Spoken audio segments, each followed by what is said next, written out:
The problem of the 20th century is the problem of the color line.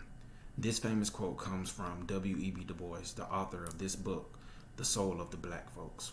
The Soul of the Black Folks was published in 1903, and it is a depiction from W.E.B. Du Bois the problems that most of the just now freed slaves of the 20th century were facing during that time.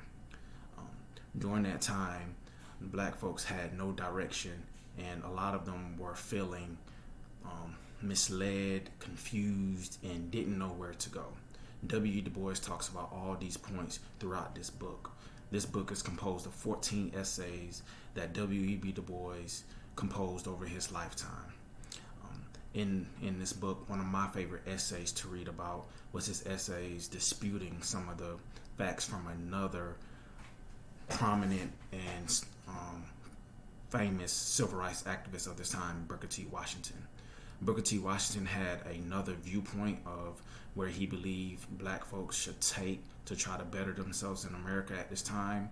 And W.E. Du Bois and him had a lot of, I'm not going to say arguments, but a lot of conversations back and forth that were kind of debating on what is the best way for African Americans to move on from slavery.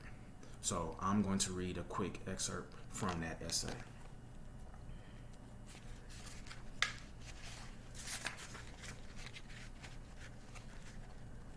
Okay. Number 1.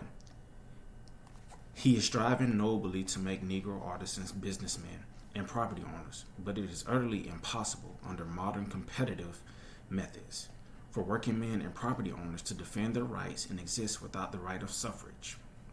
Number 2, he insists on thrift and self-respect, but at the same time counsels a silent submission to civic inferiority, such as it is bound to sap the manhood of any race in the long run. Number 3, he advocates common school and industrial training and appreciates institutions of higher learning, but neither the Negro common schools nor Tuskegee itself could remain open a day were it not for teachers trained in Negro colleges or trained by their graduates.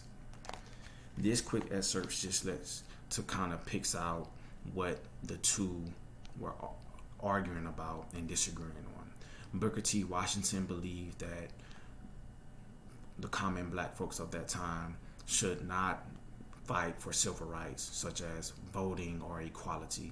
They should worry about bettering themselves by learning trades.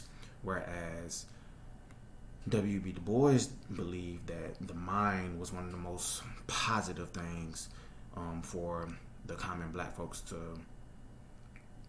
enhance. And he believed in civil rights. He believed in fighting for voting rights. He believed in fighting for equality. And he believed that was the only way black folks were going to achieve equality in America. In this book, of course, that was one of my favorite parts to read about. My other favorite part to read about was his depiction of his travels through Albany, Georgia. I really like that because I live close to Albany, Georgia, and it kind of gave me a bunch of historical facts that I did not know about that area and that region at the time. So from this book talk, I hope that you guys would like to look into and read The Soul of Black Folks. Good evening.